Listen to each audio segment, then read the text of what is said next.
Thank you for tuning in to the special edition of the Reliable Representation Talk Show.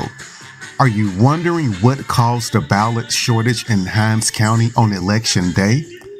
Well, we are going to be providing answers to you today as we sit down for an in-depth conversation with former election commissioner and current candidate for District 2 election commissioner, Mrs. Bobbie McClure Graves. She brings a wealth of knowledge to this conversation so that we can talk about and explore what happened on Election Day. Thank you for tuning in for this very important conversation. Relax and make sure you bring us all of your questions. There's too much at stake in this current election. And live from Studio 66 is your host, Fabian Nelson.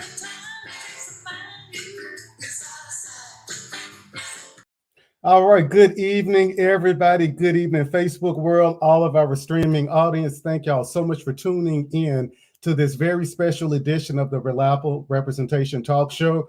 As you guys know, we're every Thursday at 6 o'clock p.m., but we are having a special show this evening because we got so many calls with questions in regards to the ballot shortage that was here in Hinds County during the general election on November the 7th. And so what we did is we've been kind of digging around a little bit, trying to get some answers and trying to figure out a path going forward as to what we can do to stop this from happening again in the future. Elections are so important and they're fundamental to our democracy. Things of this sort cannot be allowed to happen. And so we are going to really take an in-depth dive and have a really important conversation about this. Now, if you guys think back, probably about 2 months ago, y'all heard me talking about the election commissioners. And the thing I said back then, which we're finding to be true, is that election commissioners are the most important people on the ballot. And I say that, and when we look at this now, we see how the failure of our election commissioners has really put a damper on our voting democracy. We do not have enough ballots, which caused some people to turn around at the polls. And I'm so passionate about this because we commonly talk about low voter turnout. Well, this is a prime example why we have low voter turnout. People are saying, why am I going to go to the polls if we're going to have a long line to wait in? Why am I going to go to the polls if I'm turned around? And some of our precincts ran out of ballots, not 1, 2, 3, 4, but 5 times in one day.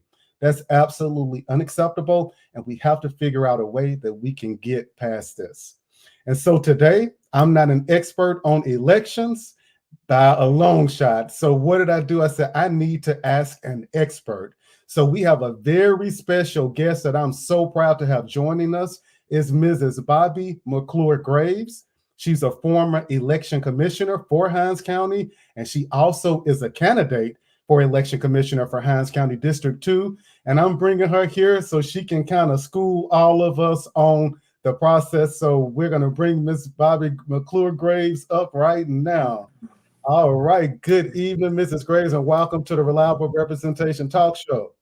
Well, thank you and good evening. And I want to let you know how much I appreciate you allowing me to be on your show, because I often say word of mouth is the best form of advertisement. So I try to be wherever I can be to reach the majority of people that I need to reach, and I try to educate. And in saying that, I don't call myself an expert. I do call myself a person with experience. I like it. You know, be careful with that word expert. well, that's great. And I want to thank you for accepting the invitation. When I reached out to you and asked to say, will you please come and talk to us about it? And you didn't hesitate. You wanted to get right in front of this. And that shows leadership. Fabian, the ministers always say, if something comes up and they don't address it, they're derelict in their duties. Well, that's what I would be if I had not accepted your invitation. because as an election commissioner candidate, as a former election commissioner, as someone that is seeking re-election, I could not say no. Yeah, that's it. One thing that when I was running for office, I prided myself on was saying, I'm not going to run away from the tough things. It's Mm-hmm. easy for us to get out here when things are great and say, well, I did this, I did that, and things are so good. But we really need to talk about things when they're not working so that we can find solutions. You And know, so, I was raised under the old school philosophy. Anything worth having is worth fighting for. Anything worth having is worth working for. So I don't care how many programs, how often I have to be somewhere, you know, and I might feel tired. But when I think of the purpose and the goal and what I'm trying to accomplish, I just get energized.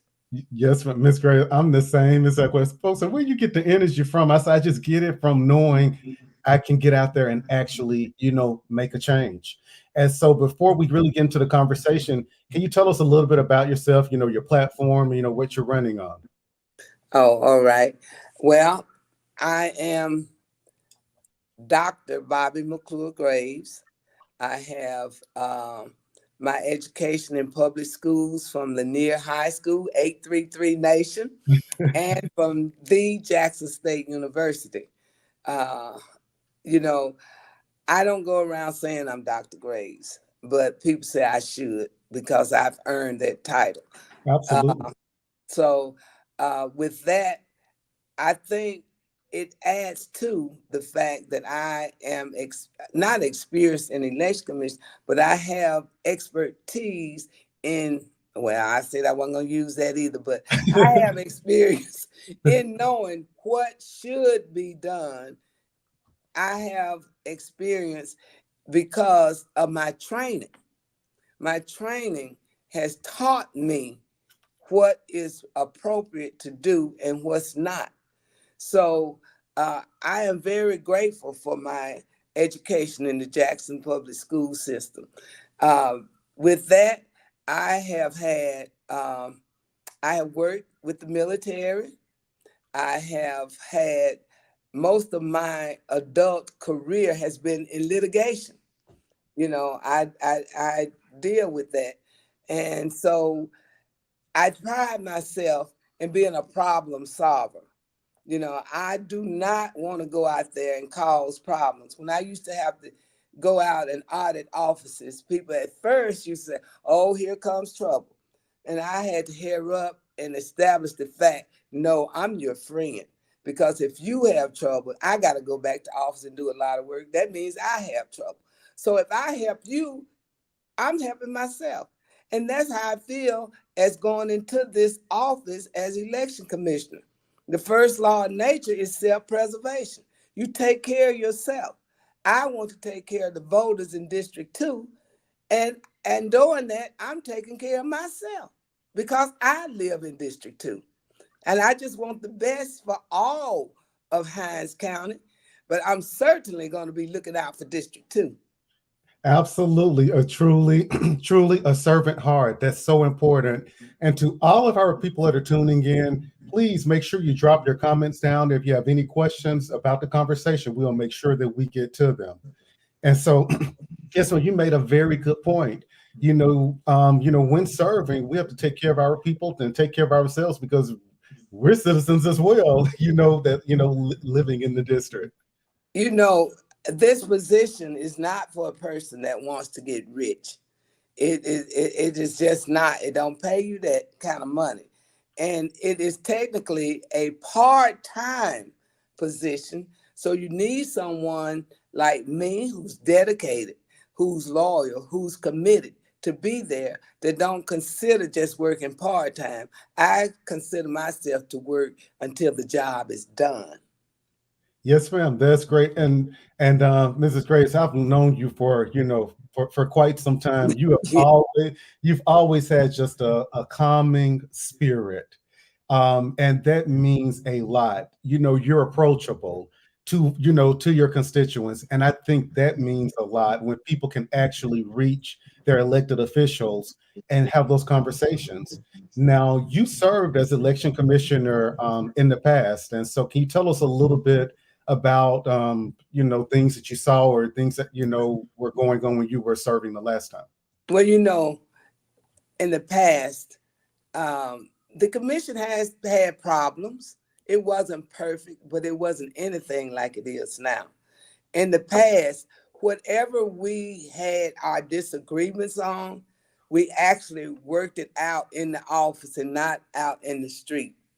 Whatever we had disagreement on, we made sure that we agreed on what was right for the voters. Now, some people may think that they can do what they want to do.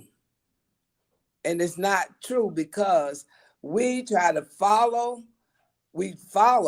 the rules and regulations. There are statutes that election commissioners must adhere to. And we did that. And in doing that, like I said, tensions got high at election times, and everybody may not agree. But I tell you one thing, on election day, we all was in unison. And on election day, we didn't have ballots to come up short at precincts. On election day, we didn't have problems. And on election day, if there was a problem, we tried to do what you call preventive maintenance. We were prepared for certain things, and we had hired sheriff department employees, some sheriff department people that was off duty, that did duty, and they would work with us on election day. If we had a problem, man, I tell you, because I ended up riding in a car going to one of the precincts that somebody was complaining about. All we have to do is let them know, hey, we got to go to precinct number whatever. We get in that car, or we would send whatever needed to go. They turned the sirens on and the blue lights and got whatever needed to be done handled. And I think that's what should have happened this time. I did not see anyone out there trying to rush any ballots anywhere. And I was embarrassed, because I'm running for election commissioner, and my precinct was one of the ones that had a shortage. And, I'm telling people, I tried to defend it as best I could, but you cannot defend something when a person tell you, I've been here 2 hours. You're right. And another lady said, I have taken off work. I cannot come back, so I can't vote. There was, I won't call his name, but there was a doctor there in line who actually said he could not leave, so therefore his patients had to wait. That was dedication. One lady told me, I have gone to 4 precincts trying to vote, but I'm persistent and I'm going to vote. So all of this should never happen. Sometimes Murphy's Law step in, and sometimes things happen. And of course, human nature, but on the whole, these things that happen on November the 7th should not have disenfranchised voters.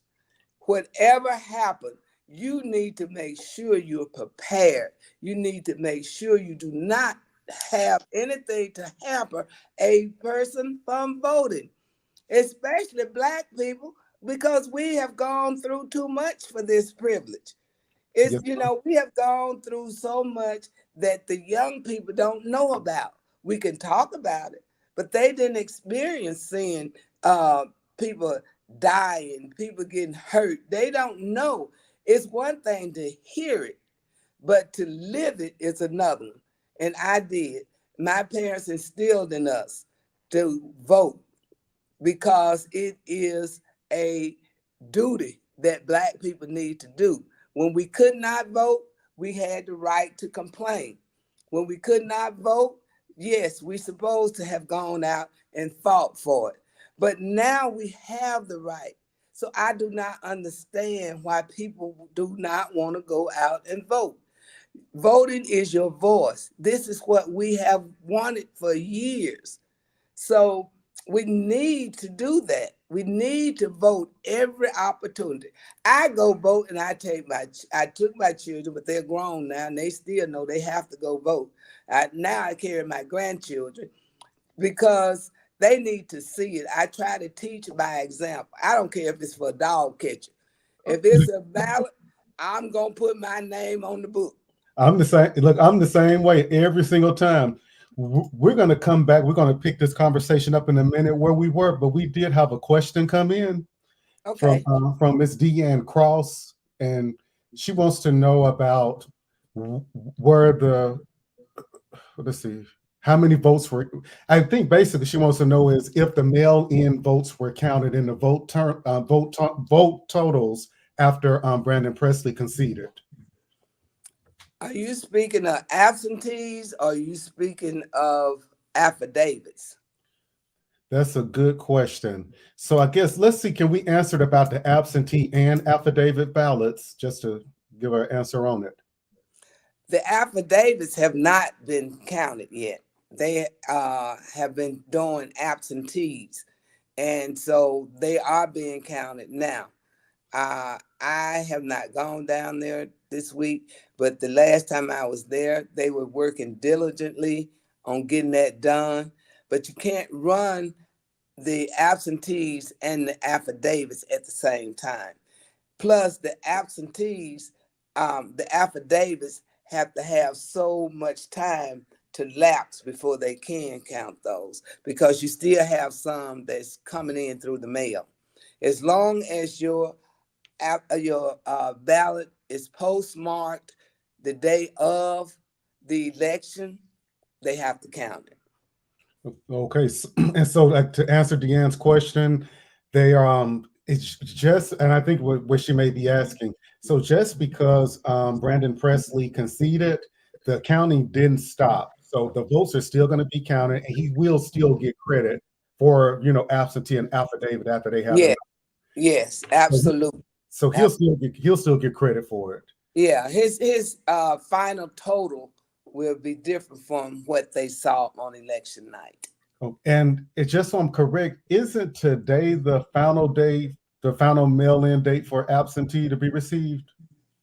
What is today's date? The The- 15th? I think the 17th is. the 17th, so I Friday. think the 17th is. And so then if they'll kind of start getting the totals. Okay, perfect. And we have another question from Mrs. Lorene Stuckey. She wants us to walk her through the process of preparing ballot boxes. Walk her through the process of preparing the ballot boxes. Yes, ma'am. Um, the election commissioners are in charge of every election from beginning to end. So with the ballot boxes, the election commissioners are the ones to order the ballots. They're the ones to look at the number of precincts and the number of voters in each precinct. They're the ones that prepares the ballot boxes by putting everything in there, including the ballots, including the pens, including its little things as paper and pen. They are responsible for the ballot boxes. And, in preparing a ballot box, you should not wait till the last minute. You need to check, recheck, and recheck. I never waited until right before an election. Actually, some things are standard that goes into the ballot boxes. You can always try to keep your supplies ready, but that ballot goes in, and you have to have the understanding of what is going on. Election commissioners order the ballots. Election commissioner knows what, or should know, how many goes in. When I was there, we ordered more than enough because we always wanted to make sure that every voter had the opportunity to vote. We did not worry about wasting a little paper, if we ordered too much. We worried about making sure that the voters were able to vote. So, I don't understand how anybody could place ordering not enough ballots, and you've been in office and you say you got experience and you've been there for so long, and then this happens. I don't understand, because the election commissioners are the ones that design the ballots. They're the ones that have the ballots outsourced and printed. They're the ones that count and make sure that they got what they needed. And they're the ones that have to receive them back in. If you know back in the day who to check with, you can find out. We had plenty of ballots left over. They were not thrown away. They was filed in a secure place for a set number of time, set period of time. And that was it.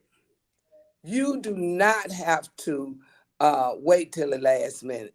So, ma'am, the process is to get the ballots done, get them into the ballot boxes, get the ballot boxes to the precincts, get the ballots out, get the ballots back, and get the ballots back in the boxes and back to the election commissioner's office, where the election commissioners are the one to take them out. And Ms. Graves, I do want to add something. What we have to realize is when we're going and we're voting for people to be our election commissioners, we need to make sure that the candidates we're voting for understand how serious and how important this job is. Now, we're all humans. We all make mistakes, but a mistake this big cannot happen. Our state was on national news. Yes. This has been recorded. So whatever I say, if you don't agree with me, check the news media. I mean, we were on national news. This is embarrassing for our state. Mississippi is always, getting negative reports. The election commissioner office, I even go as far as saying the election commissioner's office in the past few years have been having all kind of negative things said about them. And I don't have to specify what those things are, because if you're really interested, you can check the news reports and you'll see what I'm talking about. But I want to get in there and bring unity. I want to bring solidarity. I want to bring back to that office confidence to the voters that we are working together for the betterment of all of the districts. That's it. And I see Ms. Stuckey again. We can agree that all eligible folks should vote. They're disenfranchised Caucasian voters, my ancestors. And Ms. Stuckey, I think Ms. Graves and I can both agree. Every single person has the right to vote. It doesn't matter who you're voting for, what political party, what race you are. Every single person has that right. A prime example, on election day, I was on the ballot, but I was unopposed. Well, when I started hearing about these precincts, because 2 of them are in my district, when I heard of the ballot shortage, I got on the phone with Mississippi Votes. I called my friend and said, what is it that we need to do? Because we need to make sure that every person has the opportunity to vote. We went through so much stuff for voting rights, for anybody to be turned around at the polls because there was a lack of ballots. And a precinct running out of ballots 5 times in one day. This is the first time ever that I know of, because of what the colossal mix-up happened on November the 7th, that I have ever known for the precincts to be open past 7 p.m. So we had to stay open because there were complaints and different things, and the judge agreed. So we had to stay open. Some of the precincts was open to 8. But even at that, such late notice, people didn't know. And so think about the people that went and were frustrated. And they're like, well, I'm not going back out. Because what I did is I voted late. Like normally I'll go vote early in the morning, but I decided I was going to vote a little later when I picked my son up from school. So I went at 5 o'clock. I voted at Byron Volunteer Fire Station. And when I got in line, there was an issue, I think, with the machine. And what happened is I had to get out of line and go and pick my other 3 children up from daycare. Now, had my 18-year-old son hadn't been with me and could hold our place in line, I would have to pick my children up, come back, get at the back of the line, and wait to go vote again. And so I'm thinking to myself that if voting were not important to me, I probably would have just gone on home, and that would have been one person that didn't vote. You know, I don't understand. A voter said that they were told they could leave and then come back and get their place in line. I mean, this, I'm not making this up. How you gonna do that? Yes. Yes, you had someone to stand in line for you. But Yes. if you leaving to go pick up your kids from school, then you don't have anybody. So how they gonna tell you you can leave and come back and get your same place in line? You got to go to, because I knew if my son wasn't there, Start over. I would have been at the end of the line, and I'd be like, hey, I got to, because I'm gonna come and just get back in front of the people. But so we have to take all of that into account, and so You we have. know, and I'm sorry. Go ahead. Go on. You know, it doesn't matter. I was telling people, as long as you're in line by 7, I don't care if 50 people are ahead of you, you should have been able to vote. And you should not have been turned away for any reason. I was telling people, ask for an affidavit ballot if there was a complaint, but do not, your thing is that you were supposed to be in line at 7 p.m. and each precinct had a method where they knew who the last person in line was. So it doesn't matter how many was in front of you. Just if you were there at 7, somebody knew you were there and you would have been able to vote. I don't care if it was 9 o'clock. That's it. That is it. And so with that, we have to do better. Now we have another question. I think this is a great question. From Ms. Deanne Cross says, what can be done to make sure this doesn't happen again? I think that's the golden question.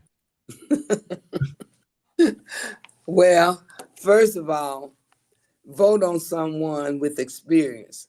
You need to vote on someone that will be in that office that will represent you for you. I'm telling people, if you vote for Bobbie McClure Graves, you're voting for yourself, because I'm going into that office as you.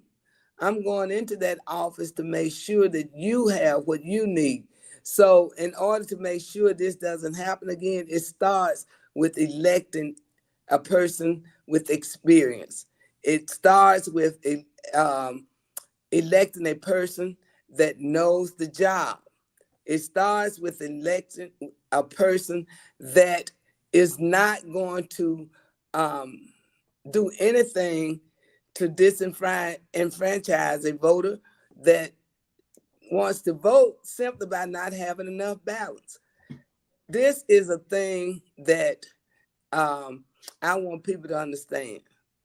You have the right to vote. You have the ability to elect the person that can do the right thing. And I'm asking everyone to vote for Bobbie McClure Graves, because I do have the experience. I have the record to prove that this has not happened before. And I stand on my word that I would not allow this to happen again. And Ms. Grace, I want to go a step further. And because I've been listening to the news, to the news reports and to explanations from the election commissioners. Now, what they're saying is that the problem was when they ordered ballots, they looked at the wrong report to make their calculation. Okay, so this is my thing, and we talked about what you just said. We talked about experience and knowing the job. So if I'm coming in and I'm looking at a report, and this report says I need to order 1,000 ballots. Okay, if I know I'm an election commissioner and I know that we're going to have high voter turnout, and I know 5,000 people registered at this precinct to vote, you have to use discernment. And I would say something may be off with this report. So I probably need to look at something and maybe get a few more ballots. Common sense will tell you that the presidential elections, the gubernatorial elections are far different from any county election, because the numbers are so much higher, and you have to be prepared for that. You just do not, like I said, you just do not go by a traditional formula. You have to use common sense. And like I said, that's what we did. We just ordered way over enough. If the report come back and say, Ms. Graves, you need 300 ballots, and Ms. Graves, you got 4,000 people at the precinct, you're gonna be like, you're like, no, I'm gonna order more because reports can be wrong. Calculations. And I'm gonna throw this in while we're talking about these ballots. In Raymond 1, I mentioned that Raymond was no longer a part of District 2, and I got challenged on that. I went back and did my homework, and there is a small smidgen of Raymond 1 in District 2. But if you look at the ballot, the reason I said that, because you cannot have an election commissioner's race for District 2 on the same ballot as the election commissioner's race for District 4. And this ballot, Raymond 1 had election commissioner District 2 and election commissioner District 4. So I was saying there's no way District 2 was going to be in there. So, but it's there. And it's proof. It's in black and white. If you go look for Raymond 2 is in District 4.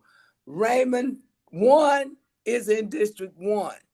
But I said, and I made a mistake, because I have never seen this type of thing where 2 election commissioner races are on the same ballot. You can't put 2 and 4 on the same ballot. So that means people were so one person could vote for 2 election commissioners? Yes. That's impossible. That's why I said what I said. But, I tell people all the time, I'm a full-grown woman. But I'll say it again. And if I made a mistake, I would apologize. But that era, that when I made that statement, I was going on logic. Yes. Because logic says you cannot have 2 races on the same ballot. 2 different districts on the same ballot. That would be Y'all check out Raymond 1. That'd be just like having a supervisor for District 2 and District 4 on the same ballot. You vote for 2 supervisors. Exactly. We have another question from Ms. Stuckey that says, are there separate ballots for the handicap voting machine? No. Okay. But there are assistants for handicapped people. If you cannot come in and vote, they do curbside voting. Or if you need assistance, you want to come in, you could have assistance. But no, it is the same. That's good. And look, I don't have a question, but I have a comment from Ms. Stuckey. Elect Bobbie McClure Graves. Thank you. Thank you. That's what we are talking about. And that's what we're talking about. Amen. Tully, getting some really good feedback. But that all goes back to, we're talking about experience matters. A person that's been there, that knows the job, and can really think about things, because we're going to have election time. We're going to have problems. The computer on one of the voting machines, that may not work. Some things we cannot avoid. But things such as making sure we have ballots, that's human error that it should not. I'm outraged by that, because we've worked so hard. Our citizens deserve the right to go vote. Our candidates, just being a candidate on the campaign trail, we work very hard to go out and campaign and ask people to vote for us, and then they show up and can't vote for us. Now, it's just, and I got to say something about this. We got to do better. I need to explain before we give out of time that there are 2 processes also involved in this election. And I'm speaking solely regarding the general election. In a primary, all of the elections are subject to runoffs. But in a general election, we have what is called oh, help me, favor. It's not pulmonary. It's it's not pulmonary, but it's where You you lost can me. have 50 people in a race. Okay. And if you're the one that get that one vote over all the rest of them, you're automatically declared the winner. But then you have what's called the majority. Okay. And under the majority rule, the election commissioners and the school board trustees are the ones that they're the only two races in a general election that falls under that rule. And I don't understand how that happened for these two to be separate from all other races. But that's a matter that I will work with you and the other legislators on once I'm elected. But but it's that if I was not under that 50+1, I would be the winner and wouldn't be involved in the runoff because I was the high voter getter. I had the majority votes. I had almost 5,000 votes. And so, everybody was calling me, congratulating me, thinking I was already the winner. So I want to take this opportunity to tell people it's not over. I need everyone who went out and voted before to come back and vote again on November 28th. We have a runoff on November 28th. And I need everybody to come back and vote. You can also do early voting. You can go to the circuit clerk's office 8 to 5, Monday through Friday. And you can also vote on 2 Saturdays, the 18th and the 28th, I believe. And vote there on Saturday from 8 a.m. to noon. But we need people to vote. We need people to know that there is a runoff. This is a very small election.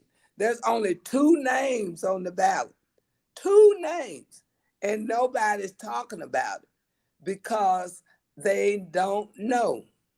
They need to know that an election, that a runoff election is just as important as the regular election. Because it may be even more important because a runoff election is the final decision on who will win. So we need people to know.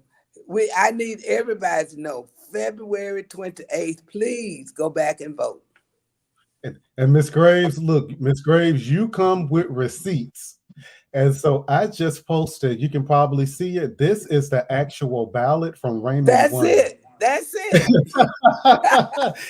And Ms. Graves, yeah, this is directly from the Secretary of State's website. And if you look at it, District 2 election commissioner, District 4 election commissioner. I didn't make it up. Okay. So I'm thinking because of that, I told people District 2 wasn't on the ballot in Raymond.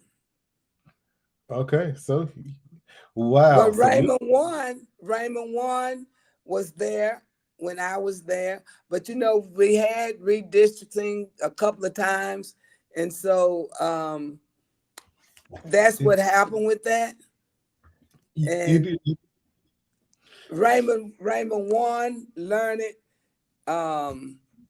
Utica, Pocahontas. These were precincts that used to be in District 2 that are no longer there. But now I understand that little portion of Raymond 1 is still there. And this is another thing I do want to add. I want to talk about split precincts. And so look at Ms. Stuckey be the head of it. I see what she said. I agree. I second that. But with split precincts, let me tell you an issue I had. And so in my primary runoff, we were having people that were they went to the primary, and I was on their ballot in the primary. When the runoff came along, they got different ballots, and they were upset. Oh. And they were calling, and we were telling them, we were like, well, and what we ended up having to do is verify that they were not in my district. And we told them, well, I'm sorry, they gave you the wrong ballot the first time. And so Mhm. we need to make sure that our people are getting the right ballots when we Yeah. deal with these precincts. All you got to do is refer to that list, put it back up there again. That Raymond Warren, show it again. That's a perfect example. You know, words mean something. And when people That's it. see it in black and white, maybe they understand it better than me trying to explain what it is. You That's it. can't get a better idea than this. This is what we got to make sure does not happen again. This is what, you know, I don't understand. You got people that's been in the election commission office for years. How can you act like you don't know about split precincts? We've Yes. had forever. And we have 82 counties in Mississippi, and so 81 counties understand split Oh precincts. Lord, yes. You know, they said that one of the commissioners said, well, we should have training. We should have a manual. I want everyone to know that each year the election, well, when it's time to elect a commissioner, they are sworn in January, and that's the first part of January. And like the third week in January, there is a mandatory, hear me clearly, a mandatory statewide election commissioner conference. Statewide. They all are required to attend. They all receive the same training. They all have the same manual. So for 81 to get it, that speaks volumes. What happened? And the Secretary of State did not call the name, but everybody know who that one was. Hinds County. That's it. And another thing, Mrs. Graves, that we have to realize is even with me, I'm walking into a new position. I've never been in the House of Representatives, so I have a lot of learning to do. I have to learn the process. I cannot show up to the House of Representatives and get there and not in March tell my constituents, oh, I'm sorry, I didn't receive the training. When I decided to run for office and say I want to hold this office, it's up to me to do every single thing I can to be properly trained to do my job. So we haven't been trained on it. It's not an excuse. When we know that the Secretary of State, we know they offer training. I looked at their website. They have a breakdown of the trainings. I've even seen our election commissioners at the trainings on Facebook taking pictures. And so if you didn't get enough training, an election is coming up, you should be saying, I need a refresher, whatever it is you need, because this is a huge deal. And I think that maybe they're not taking the severity of the job. Well, there is an opportunity that if you miss the one in January, they offer a makeup session. So you still have the opportunity to go get the training. Yes, it's just like when you go out and commit a crime, the judge will tell you that ignorance of the law is no excuse. So not, saying I'm not trained or I don't know, that's not any excuse, because you should have never run for the position if if you didn't get the proper training, because you have to seek it sometimes. Ms. Stuckey just asked, she says, so when the ballot for a stylist runs out, are there no emergency ballots? Well, the machines that they have, they can run some ballots, but the machine gets hot and they can't run a large number off of the voting machines that they have. So there is a backup, but you're going to get, after they print about 20 ballots, the machine runs hot and it'll lock up and it takes forever to get some more. But there is a way that they can do it. And the That's not quick. It's just the not. then and the manufacturers for the machines, they're not making these machines to be print shops. They're just doing this just for one or two. So, that's Exactly. pretty. Yeah, and so Ms. Graves, if you can go on, we're going to give us your final thought. It's been amazing, by the way, but if you can give us your final thoughts on everything. My final thoughts is I would like for the voters to be conscious of who they are going to elect. I would like to ask them to vote for Bobbie McClure Graves because I want them to vote for a person that has integrity. They vote for a person that is transparent, that if you have any questions, I want everything to be clear. I want them to vote for a person that's dedicated, loyal. I want them to vote for a person that would be there for them, not just for me. And I want them to know that if you vote for Bobbie McClure Graves, you're voting for experience, you're voting for bringing confidence back to the office. And, these are things that are very important. You need to vote for someone that you will know is representing you to the fullest. That is my passion. That's what I do. I'm a people person. I try to do what I can do for others. I'm no saint, but I am a Christian, and I try to do what's right. And I try to let others see the goodness of God through me. That's as simple as I can put it. That, I want others to know that a vote for Bobbie McClure Graves is a vote for a person that you can call at any time. My number is 601 209 4190. I have an open line. I'm not private. I don't have a private number. That's a real deal number. And if you have anything that you want to discuss, I am willing to discuss it with you. Baby, I want to also let everyone know that once I am in office, I intend to do voter education all the time. I want to start not only just with the collegiate level, but high school, middle school, and even elementary. I want voters to start getting it ingrained in their heads, in their hearts, the importance of voting. I want them to know that I'm not just saying this on the campaign trail. I want the voters to know I want them to be educated on the election process. The democracy of this country depends on it.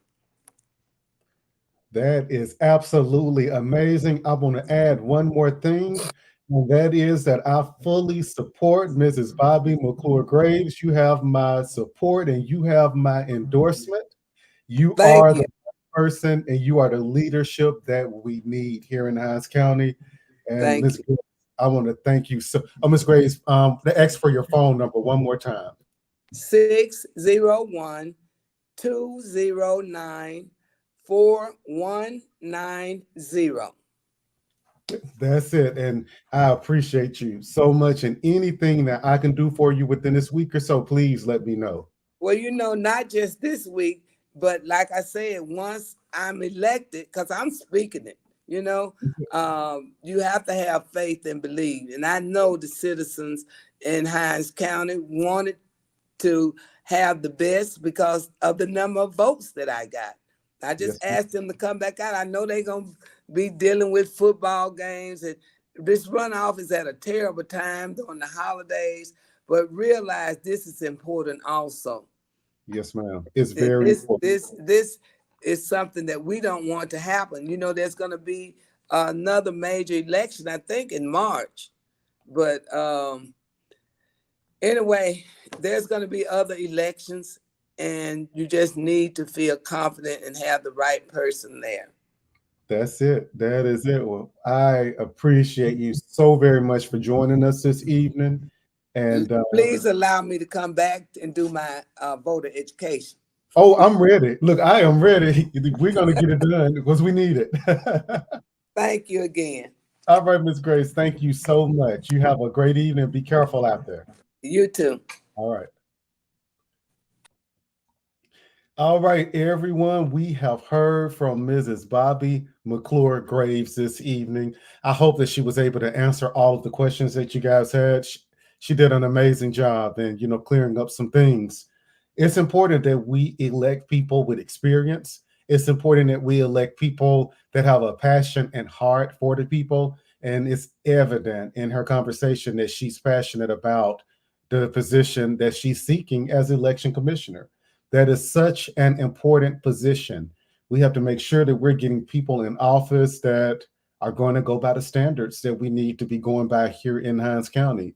So I'm asking all of you guys to please go back out to the polls again and vote. If you're in District 2, vote for Mrs. Bobbie McClure Graves for election commissioner. I am going to be getting out of here. If anybody have any questions, drop them down here. If not, I'm going to be signing on off soon. But thank y'all for coming. Thank you for tuning in for this very important conversation. Here at the Reliable Representation Show, we tackle all of the issues, the ones that aren't as pretty as others. But we want to keep the voters informed. We want to keep the citizens informed. We stick to facts here. We don't go on speculation. And so if there's something going on, we go and get it directly from the source, because when we have speculation, that leads to miscommunication, unfortunately. And so, with Mrs. Graves, she has experience. She's done the job before. She's ready to go back in there and do the job again. So if you can, please go out and support her. I wish I knew the day of the election. It's going to be the Tuesday after next, I want to say. So I wish I knew the date, maybe the 27th, but please go back out and support her. She's the person for the job. Thank y'all for tuning in. Y'all have a great day. To everybody tuning in later, if you have any questions or anything that wasn't answered, feel free to drop it in our inbox and we will get you an answer. Until next time, you guys take care of yourself, love each other, love yourselves, love your community, and most importantly, love your favorite Representative Fabian Nelson. Y'all have a great evening. Thank you for tuning in.